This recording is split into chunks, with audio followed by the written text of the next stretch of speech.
Okay, well, welcome everybody. Thanks for being here today.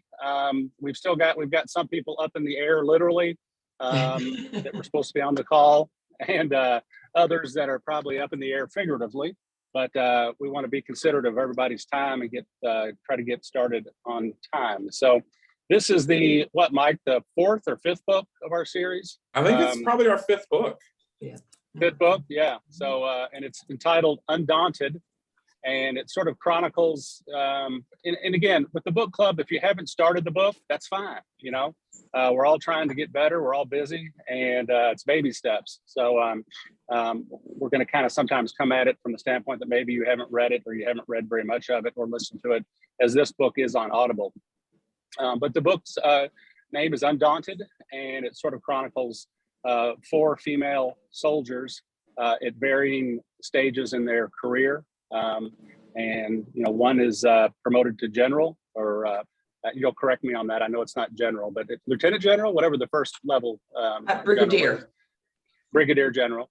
And then and some are sort of fresh out of basic training, and it just chronicles their struggles and their successes and that type of thing.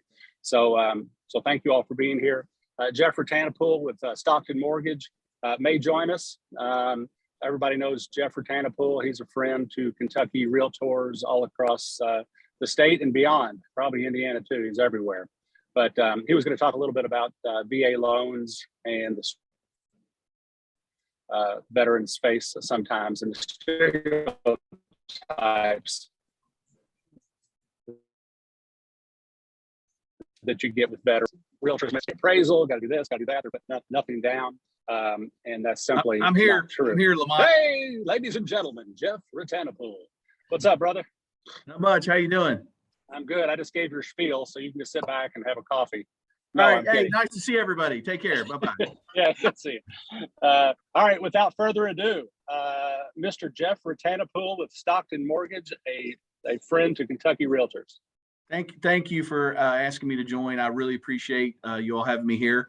I wasn't exactly sure what was going to happen on today's call, so I downloaded the Undaunted book, and I managed to read the intro and the first 2 chapters. And man, what a fantastic read for the group. It is really, it's eye-opening, especially if you've never been a person in the military. But, when I talked to Lester about, the things that I would talk about, he said, we're talking about diversity, inclusion, and how can we avoid discriminating against, and this specifically was about veterans, but I would branch this to all borrowers, and ultimately, there is a discriminatory practice in lending that people may have never heard of. I'm sure you all have on this call. It's called disparate impact, and that is where your actions, you don't intend to discriminate, but the unintended consequences of what you decided to do create a discriminatory practice. And the easiest example when I try to explain to loan officers when they ask me what that is,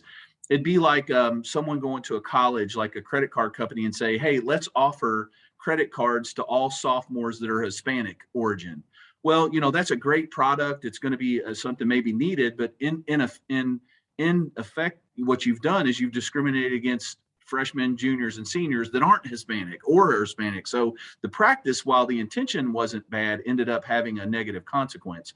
The one that you all can all recall is probably the federal case back in the 70s, 80s, where the city council of Minnesota had created some code violations and new code rules for multi-unit properties, and they ended up causing all homeowners of those properties or investors to upgrade their properties. Well, when they did that, the values went up and the rents went up, and they in effect eliminated affordable housing options for people. So that was the disparate impact of an unintended consequences of trying to do something great for people. And so, just thinking in that regard, and now bringing it all the way down to the individual transaction, I thought of VA loans specifically because, these are veterans. And just in my first 2 chapters of the read, seeing the sacrifices that are made for our freedoms, and especially what timing here as Russia invades Ukraine, we wake up under the security of the blanket that our military provides us, and so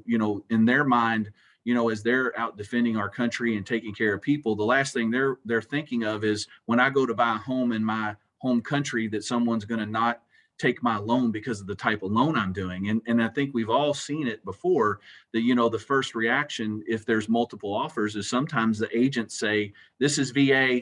No, we're not taking any VA loans, or we don't want to take any FHA loans. And in effect, we are discriminating against those people and their ability to borrow. And so it's just a reminder of every borrower has the same right to put their offer in. And because of the type of loan they're getting, a lot of times the confusion is because of the lack of understanding of the loan product by the real estate agent. You know, years ago, yes, there were fees on a VA loan that the seller had to pay, or there maybe were additional inspections that they thought they would have to have. Well, a lot of that stuff has been eliminated. You know, VA has now told lenders, well, don't charge those fees that we don't allow the borrower to pay anymore. Charge it and call it something else. And so we're able to still treat a VA FHA loan as easy as we could as a conventional. And so for that reason, you know, I think a reminder to your group and the people that are led by you is, look, you know, the type of loan product should not be a determinant on whether someone could buy or not. And so that's what I wanted to throw out there, and I'm open for any discussions. Obviously, I'm happy at any point if you guys, you know, want me to put a training together, a reminder or something that on a monthly call you have, or maybe at the broker summit or wherever, I would come in and just update and refresh everyone's understanding of these loan programs and really the misunderstandings of this is what it isn't is. Now that's last thing I'll say on this. It's not always the real estate agents. Sometimes it's the loan officers. And so if you have loan officers who've been doing this a long time, there's a concept called primacy, which means what I learned first, I learn best, and in times of crisis, I fall back on. And that means that most of these people over the last 2 years as lenders have been doing conventional refis or conventional purchases. So they haven't upped their skills on a VA loan or an FHA loan. So sometimes they are not even recommending those loan programs when that might be best for the borrower. And their performance on the loan is because they've done one in the last 2 years. And so between those two buckets is where the misconception comes that they're all bad, right? And so I just don't think we can blanket that and draw a conclusion that, you know, a person is worthy or not worthy by their loan product.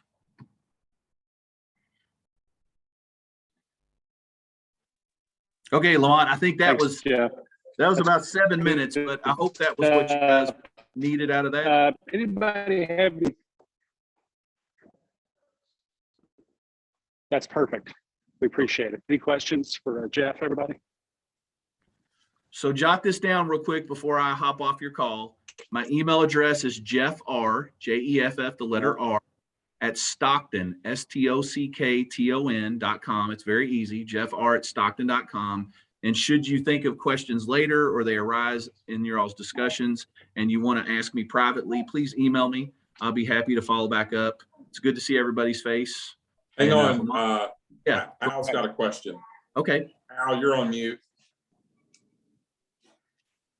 Hey, Jeff, do you remember the statement you said the type of loan product shouldn't be determined by something like that? Do you remember what you said? No.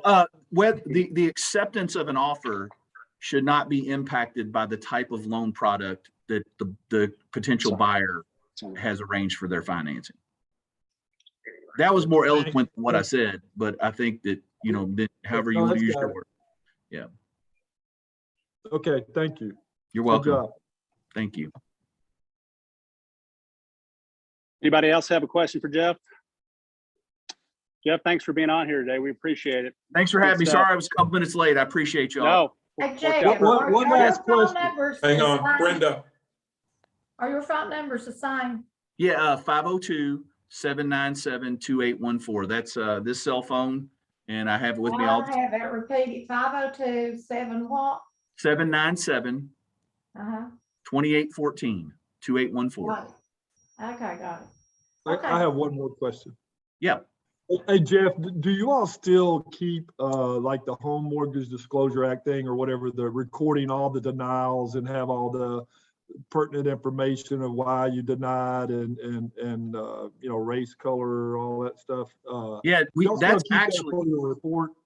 Yeah, that's a regulatory requirement by March. We have to file as a lender every March. So we do track and keep that.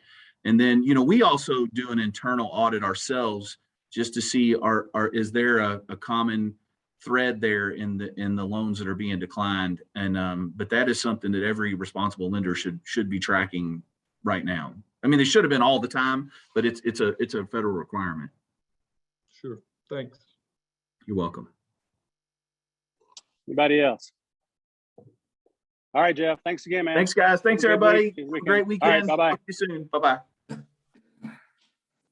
All right. Well, also, Mike Mudd, if you would say hello to everybody. Mike's our vice chair at DEI, and he'll be taking over the meeting here towards after Donna. So, Mike, thanks for your service. You're welcome. I am, if you need anything, I've got a list of questions here. Lamont, were you going to introduce Donna? Yeah, absolutely. So first of all, Lester Sanders, former President Lester Sanders, he chairs our book club, and he could not be here. He thought he was going to be here. Actually just got on, Lamont. Oh, Just this so you is know. working out better than I thought. I've been scrambling looking for Donna's bio. I was going through emails and everything else as I walked the grounds of the Biltmore. All right, Lester, you on the call, sir? He's getting situated. Donna Gregorich is going to join us, and Donna is a realtor. How long have you been in the business, Donna? The realtor business? This will be 15 years, but honestly, Oh, wow. Lamont, I really don't need an introduction. I would just love to jump in and take advantage of the time we've got remaining for. Okay, let me the just slotted say this. hour. What I do know is Donna was in the U.S. Army for 6 years. Mhm. Is that correct? 8 years. 8 years. She was in charge of, or at least did training on hand-to-hand combat to both male and female soldiers, and not just like dozens of them, but hundreds and hundreds and thousands, I think. And she was also bestowed the honor of Soldier of the Year. And she's just an awesome person. And after reading the first 10 chapters of this book, I just have so much respect for you. And just from the bottom of my heart, just thank you for your service and sacrifice. So, ladies and gentlemen, Donna Gregorich. Thanks, Lamont. So I did want to jump in, regardless of where you are in the book. The book is extremely well written. It gives you an overview of so many different areas. I do have to admit that there were times that I felt as though the author was leaving the subject matter, but for it to be understood that women were not only trying to serve the military, but do the other roles as well, the author had to explain who these women were after they took off the uniform, what they went to eat, and how many kids they had, and if they were married or not. So, so I do understand that. Now, Lester has pretty much given me a guide to go by, but I did want to share one thing, and as we discuss it, if anyone has any questions or if there's a comment or anything like that, I would be happy to jump in. But if you've already made it into section 2 of the book, there is a quote, and it was, "Because I am woman, I must make unusual efforts to succeed. If I fail, no one will say she doesn't have what it takes. They will say women don't have what it takes." So a lot of times in the military, because it was barred from women all the way up to 2018, to fill every role, every slot, which is called a line item, which meant that you were held back from promotions, even if you could do the job. We were all trained the same, and when slots were to be filled, we could not fill them because of our gender. And a lot of the women took on that mindset that I refuse to disrespect the women prior to me and fail. It was not something, if I did not achieve something, it wasn't my personal failure. It was the failure that I carried for every woman that would ever don the military uniform. So that is a mindset that just cannot be overlooked for women that are willing to serve in any position that the military will slot them in. So that was just a personal takeaway that just jumped out at me while reading this book. But I do want to, as we stated, the book will follow 4 different women in their early career. Brigadier General Selena's, Second Lieutenant Flanagan, Sergeant Stakely, and then Major O'Brien. Now, the first question jumping out is, what are everyone's thoughts about Brigadier General Selena's, who actually retired in 2013 as a major? She took the role of first for several different line items as a female, not only Hispanic, but female in general. But if anyone wanted to chime in about any one of the 4 females, that something that caught their attention about them. I think General Selena's, she was just kind of a, pardon my French, but sort of a badass. I mean, she's 5 foot nothing, and pretty much, married to the core, I guess. And I love the relationship between her and, is it Gunner Sergeant or Master Sergeant? Whoever her right-hand man was. No, Sergeant Major Woods. Sergeant Major, yeah. Mhm. And how he pretty much was like, yeah, no, I don't want to work for a woman. But then in the end, they turned out to be best of friends. Mhm. Yet he still called her general, and she called him, Master Sergeant or whatever. Sergeant Major. Mhm. Sergeant Major. Yes. But they had a love and a respect for each other. And I didn't even know he was African American until the very end when he retired. And they made the contrast of this 5 foot tall Hispanic woman, and she was in so much pain for so long, that she would still run and do all these things, but she had back problems and different issues, but she would still get up every day with sort of that chip on her shoulder, kind of like what you just said about that quote, knowing that, she's not representing just her, she's representing women. And I think somebody said to her at one point when she was, I guess, a major and was up to go to the next level, and she was like, I'm not doing this. And one of her friends said, it's not about you. And she pointed to her daughter and said, it's about her. So that was pretty powerful. That's right. Yes. So actually, that was when General Selena, she was a colonel, and she had been passed over twice for promotion. And basically, it was because she did not have the position on her resume as the commandant, the commander, the main person. So she was passed twice. And during that whole time running, there were so many things about General Selena's that I found so comical. The way she approached and sat down with the young corporals, if you recall in the book, she sat down with the corporal because he had 5 tattoos, and she wanted to know why he was there and not in the infantry and everything. And he literally said, it's because I don't want to serve with women, not knowing that she was the #1 in charge person on the island. So I thought that was comical, and I loved her approach.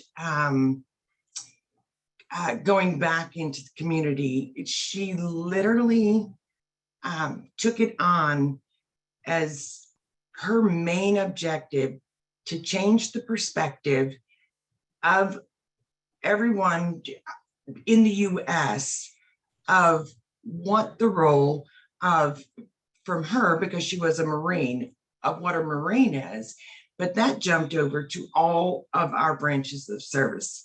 That, the perspective that we are the elite, we are proud, and we are honorable. And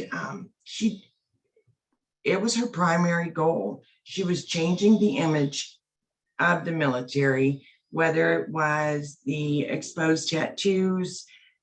She was making sure that people understood that we cared about the community we lived in.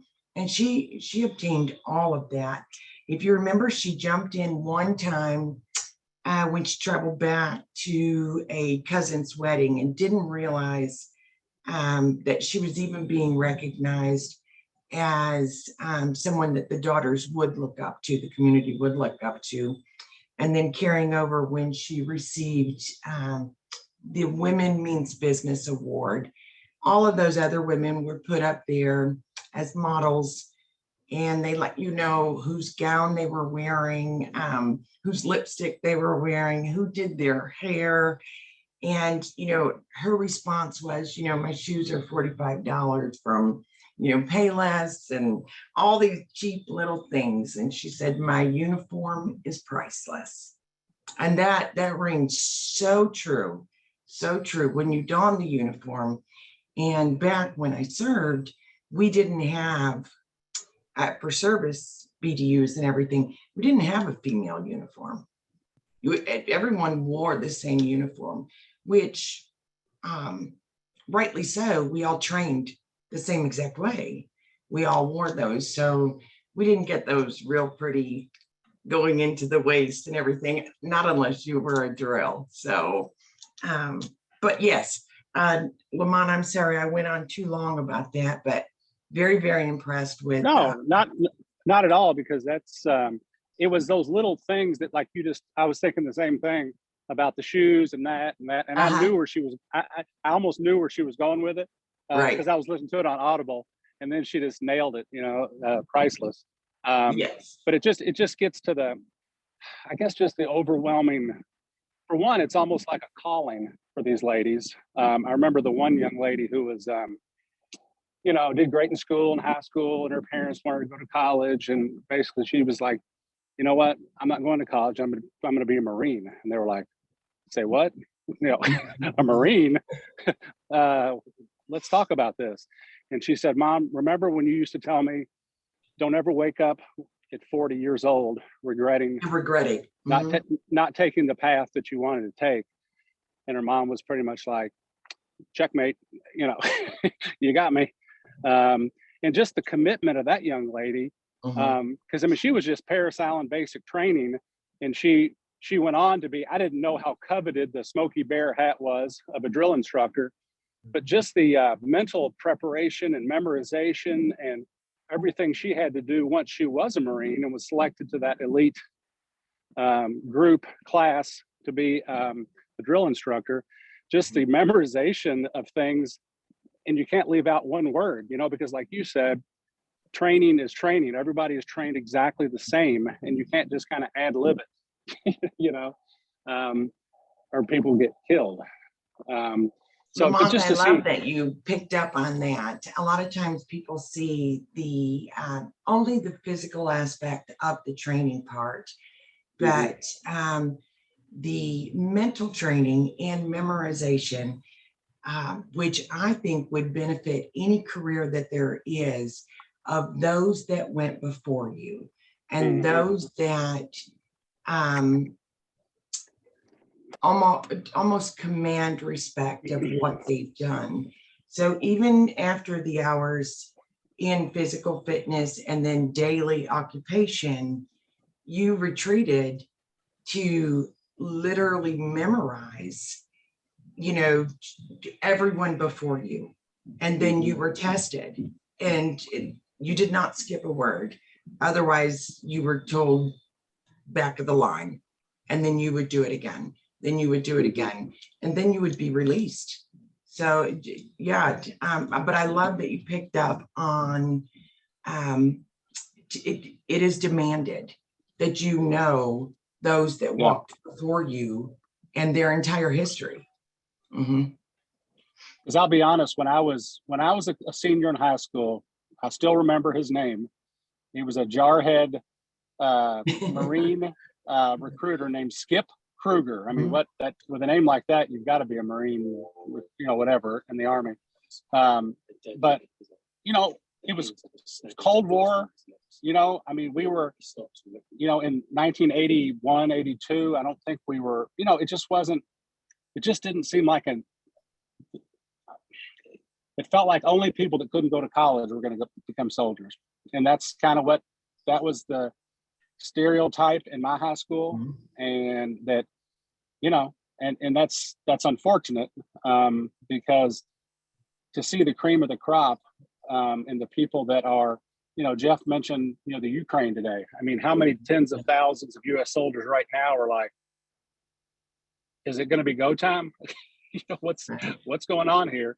In the book, all these ladies, it was during Afghanistan and Iraq, so they were seeing it big time. So it gave me a whole new perspective of the military as a first choice. And I see so many of our KYR members, like you and I don't know, Spicer and Dave Parks, and I'm missing out on 100 probably, but I'm just saying that, super sharp people that are, made that a career, or they made that, their first 4 years, 6 years, 8 years, whatever, and did their service, and went on to be successful and could have done anything they wanted, but chose that. Okay, did anyone else have a comment about one of the Sonny or ladies? calling? Hey, Donna, can you hear me? Lester, I can hear you. There's You Lester. can? Okay, good. Let me tell you, Lamont started off in a way that I often think about you. When you're talking about the general, he just simply said that she was a badass. And she really was. But when I meet Donna Draperich and I talk to Donna Draperich, I always give you that respect. And you've been places that many of us will never go. And you do a certain Thank you. a certain level of respect, and you always have that from me. And I thought it was particularly interesting when the general talked about herself, her community involvement. It was almost like like realtors. We do what we do in selling homes, but we're also very involved in our community work. So I was tying those two things together. And in one case in particular, she said that if they had not stopped to help build that Habitat house, That's right. that person, and they can drive by and see that they helped someone 10 years from now get in a house that may not have ever gotten in a house before, otherwise, without that help. And so I thought those were key points. And she said that she wasn't just wanting to be known. I think Lamont said this as well, as a female officer, or a Hispanic officer. As a matter of fact, she said she sort of resented that at first. And then she saw how people responded to her, and it became a really, really, really big deal that she wore that badge proudly from that point on. So I mean, I think the book is, like you said, well written and gives a perspective that you just don't stop and normally think about. And so I'm appreciative that you're the one that's leading this conversation as well. I may be a bit muffled because I'm at the airport and I have to keep my mask on right now. So with that, I'll bow out for someone else. Lester, thank you so much. And again, just a copy on that. Her role was not as, her desire was not to be seen as Hispanic. It was not to be seen as a female. It was only to be seen as a Marine. And again, what she did is she helped change the perspective of who the military is as a whole with that community involvement. She just had vision. She was doing things before we realized what she was doing. It was amazing. Would anyone else like to make a comment on one of the women?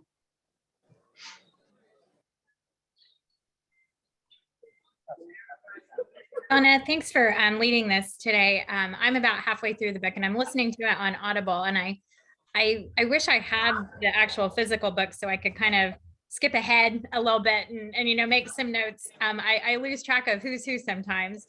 But from a leadership perspective, I think so far what I've picked up on is just the quiet presence.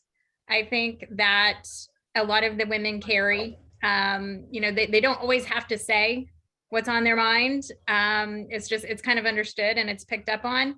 And then I also think, you know, the kind of quiet support from the older general, the retired general, where, you know, he never expressed a verbal approval or, you know, this person is our new leader. He just showed up and was around, and just kind of by him quietly, you know, offering that kind of support, I think gave her a different presence and stature, I think, in the eyes of some folks that maybe weren't quite sure yet. So from a leadership perspective, understanding, you know, what our role is to pull people along with us, and just offer the quiet support of people, and let them shine. And I think, you know, just be excited to see what people can bring together and bring to the table. So that was kind of one thing that I picked up on as I was listening. Thanks so much, Jen. And so Sergeant Major Woods, although it wasn't audible that he wasn't quite sure how he would work under the command of a female, himself with his experience knew better than to challenge his commander. And again, the comical things that were stated, where the public would perceive Sergeant Major Woods and General Selena's and automatically assume that Sergeant Major was the leader of the two. And on throughout their relationship, as they built it, he started correcting people that, no, I'm not in charge, she's in charge. And the dynamic of that in itself is hilarious, because if you watch some of her motivational speeches, even after she retired, she literally is 5 foot. And Sergeant Major is just the picture of a military poster, you know, with the broad shoulders, the A-line waist, and the perfect uniform. And so I do understand that it would almost be natural to think that that was the leader, but as their relationship developed, he would correct people all the time that she is my leader. So I love it. Did anyone want to bring into the discussion? I know Lamont had spoken about the Smokey Bear hat, which Sergeant Stakely actually did complete and achieve that. Not only did she go on to be a drill, after her 3rd cycle, she was actually moved up to senior drill, which is the most esteemed position there was. And prior to Sergeant Stakely, women could not be DIs. We were platoon leaders. That's what I was a platoon leader. We could not be DIs. And so not only did she challenge that and receive the bear hat, she went on to be senior drill, which was the drill to the drills. And she is Kentucky native, very comical about Sergeant Stakely. So one thing in the military, so you had to prove yourself, that you earn the right to be there and stay there.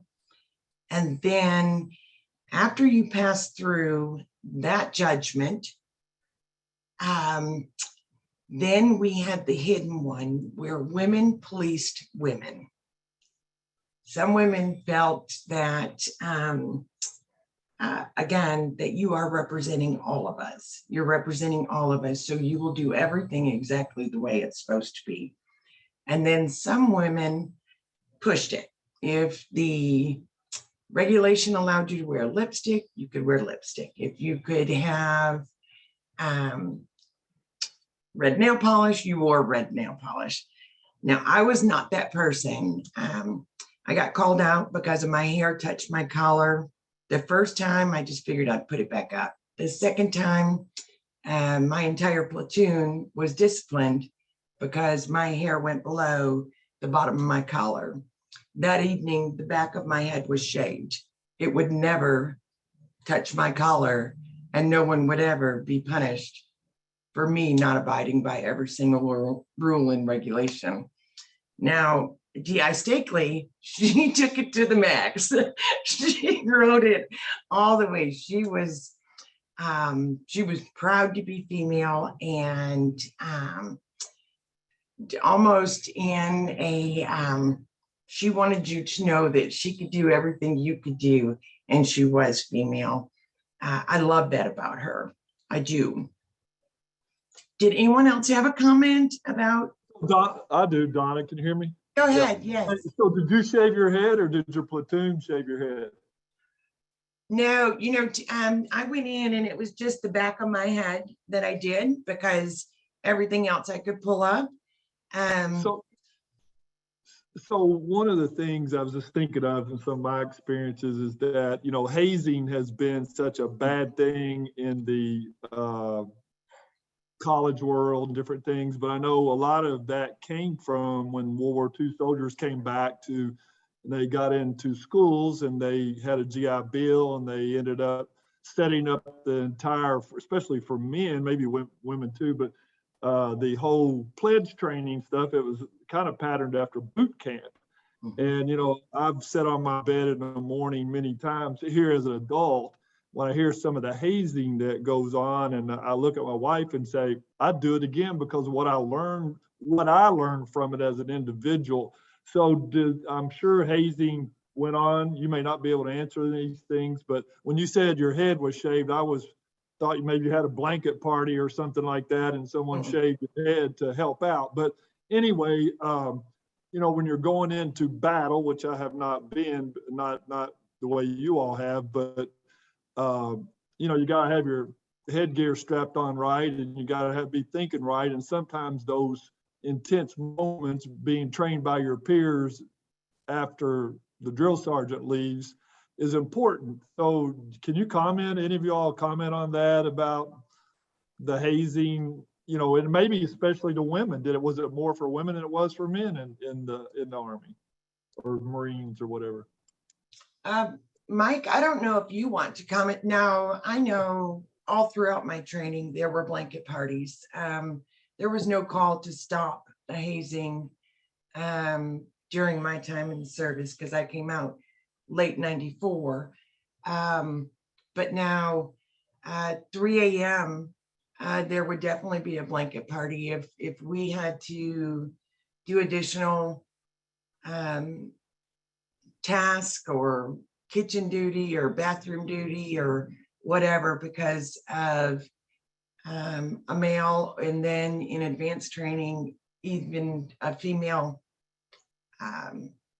not following the governments that we were supposed to, we would definitely do a blanket party 3 a.m. And for those that don't know, a blanket party was a military blanket thrown over the individual and everyone jumped in. So, but now they have stopped the hazing. Socks and soap. You want to comment on that?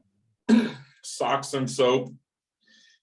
Yeah, we had a guy that was probably obviously gay, and there was a blanket party for him. And not everybody participated in that, but as far as I was concerned, I was like, I don't want to be involved in this, but I'm assuming it probably still occurs. But back in my day, it did happen as well. And it was after everybody was gone. So I do know in early 2000 that anyone who had the H identifier that fell under an instructor across all the branches of service in the early 2000, if it was happening within your battalion, you would be removed. You would be, they literally, in words, said that it would all stop. And that was early 2000. I don't know if it's today, but and that's comical too. The comical part about what goes on.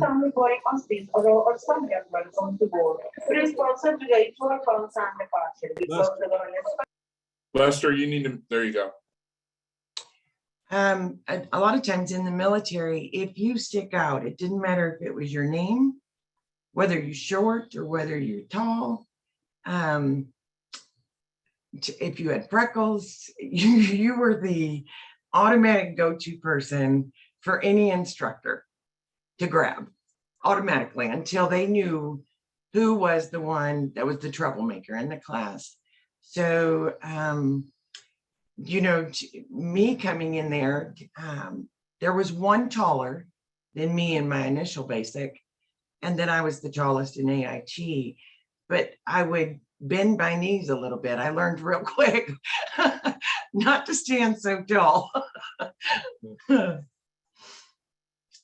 right. Did anyone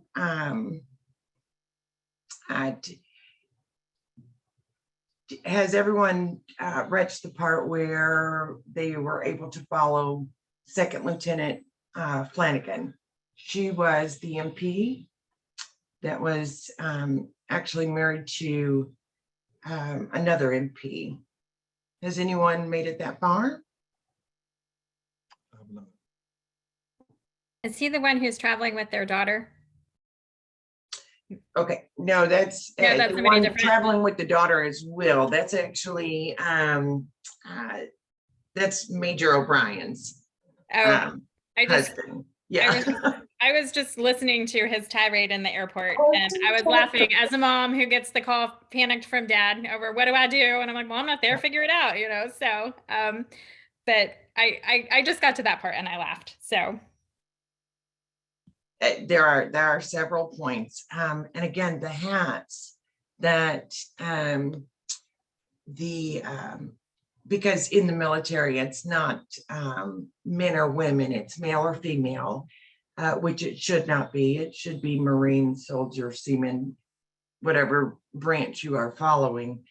But even after the uniform is taken off, I was dual military as well. The responsibilities as a customary female role then fell upon me as well, with the wife roles and the mother roles.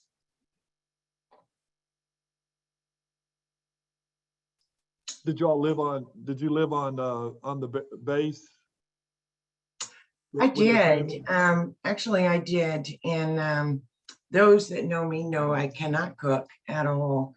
And my first night in military housing, the first morning, attempted to cook breakfast and caught the kitchen on fire. So after that, they granted my BAQ, which is basic allowance for quarters, and they encouraged me to live off base. So, so that is what I did. And what kind of machine were you operating out in the field? Now I had knowledge in those areas, so I was good to go. I think you may have done that on purpose, Donna, just to get off base. Donna, I have a question. In thinking, as you reflect back and as you read through the book, what thoughts came back to you as either a stark contrast or something that you didn't experience or something that you said, wow, I remember that? You know, I've got to go back to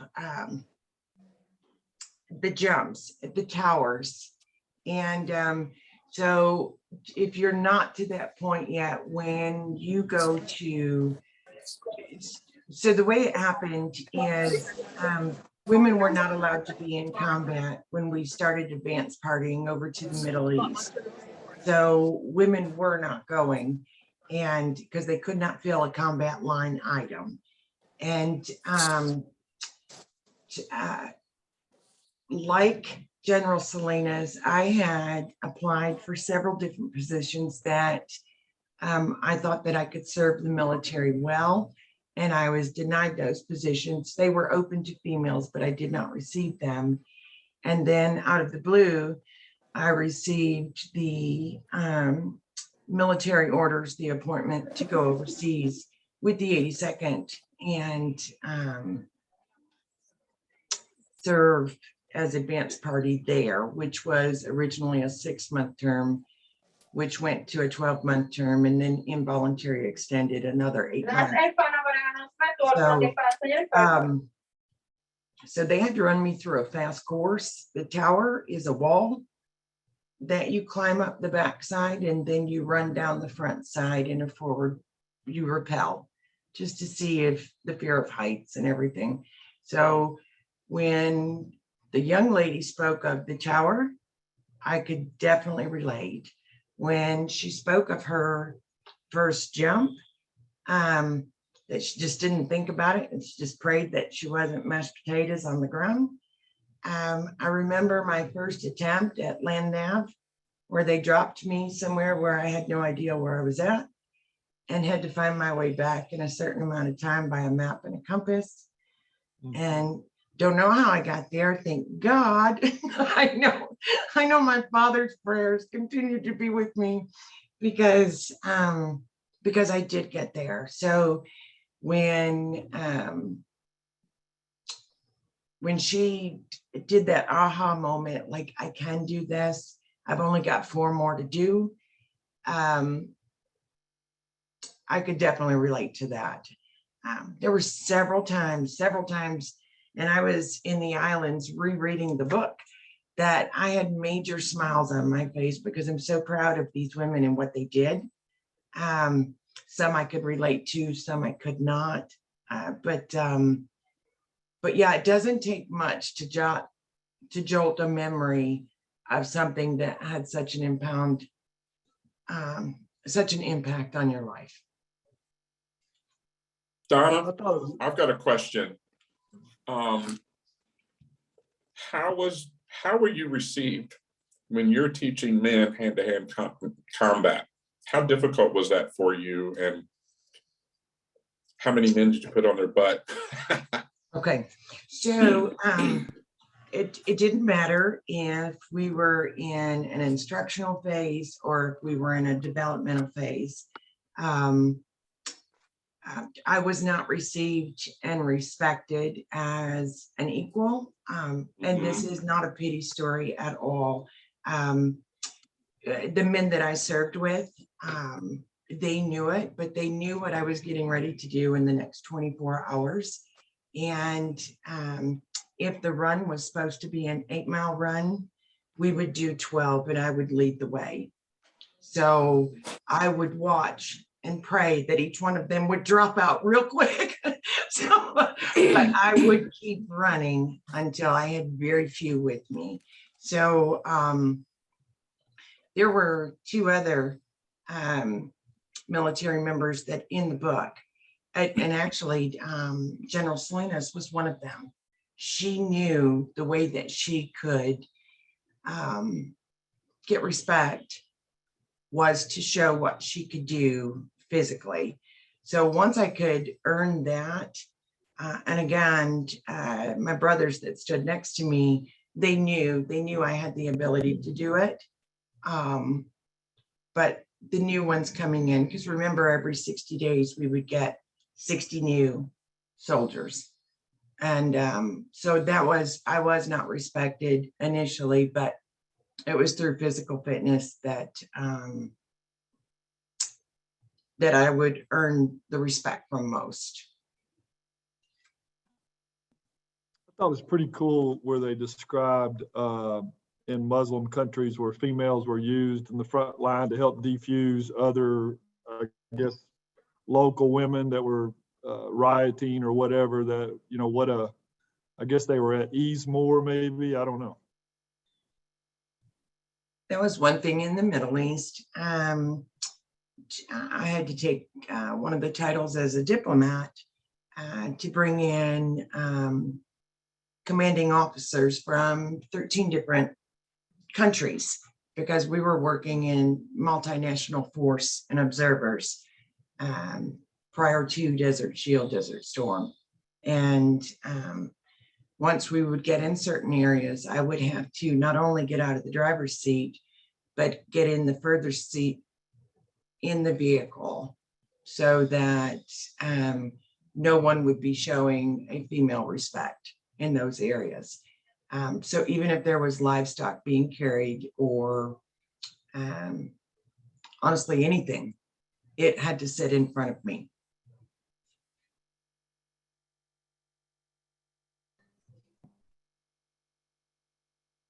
One other thing, Donna, that's probably the best just in case letter I've ever read or heard. That the girl that about to her mom or whatever in the book, that was pretty uplifting, actually.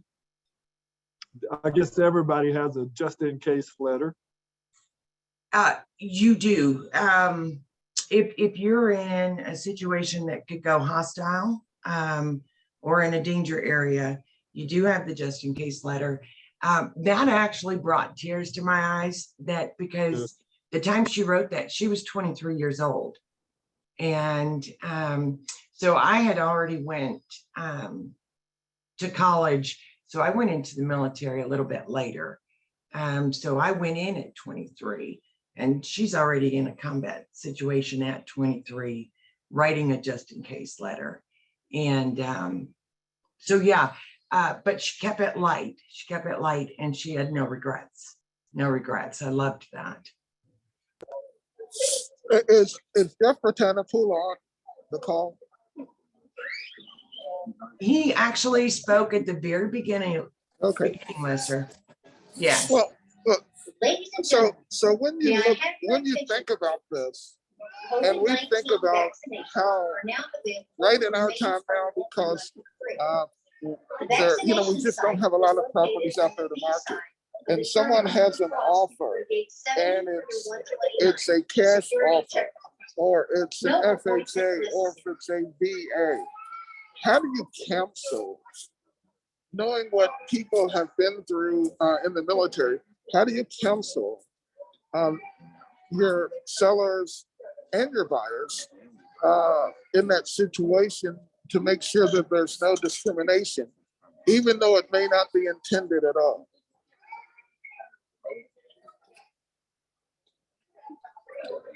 Actually, Lester, Jeff did speak about that, and he did extend that he was willing to share at Broker Summit or one of our next meetings, do a little class or a video on that, because he knows it's happening not only amongst realtors, but amongst loan officers, is what he shared in the beginning.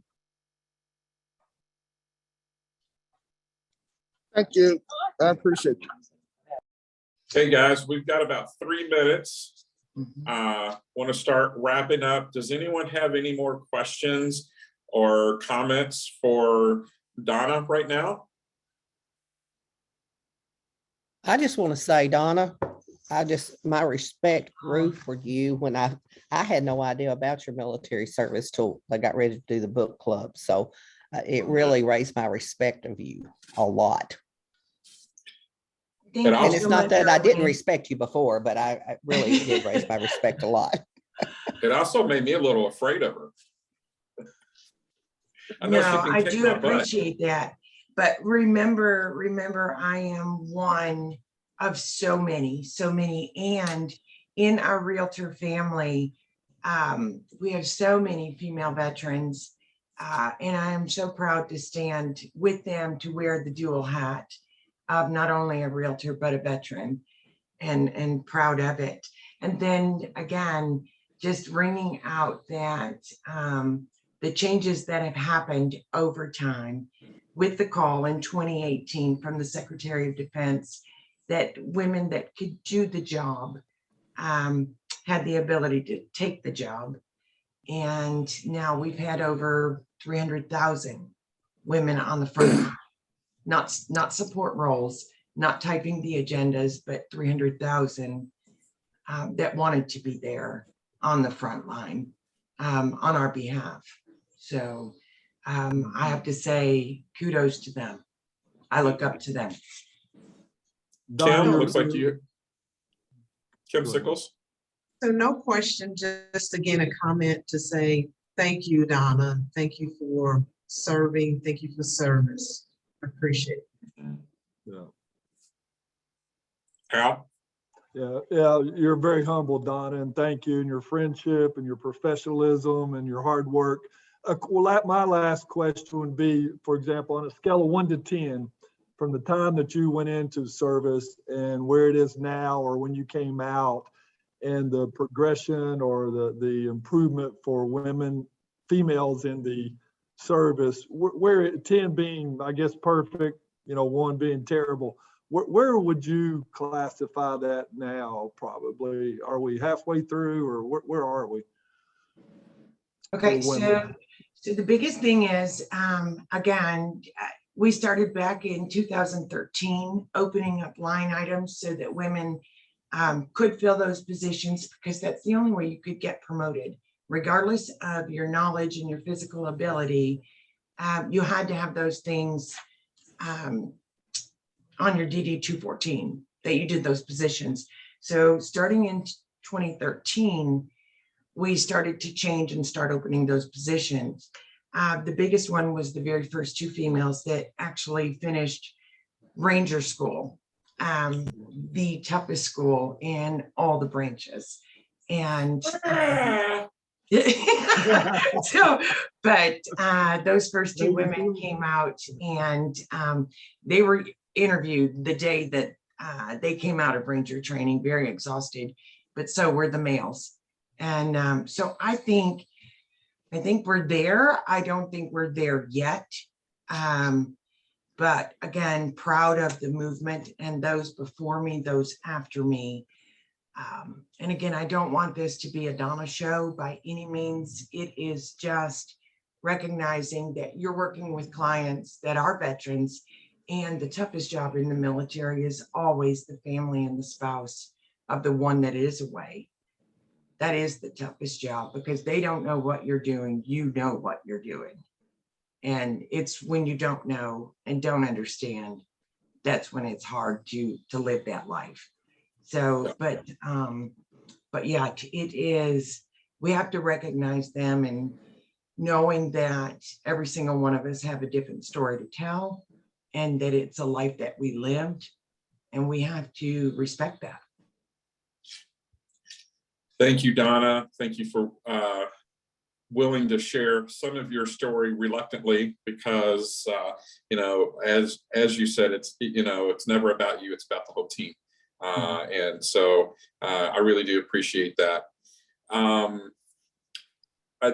We'll wrap it up.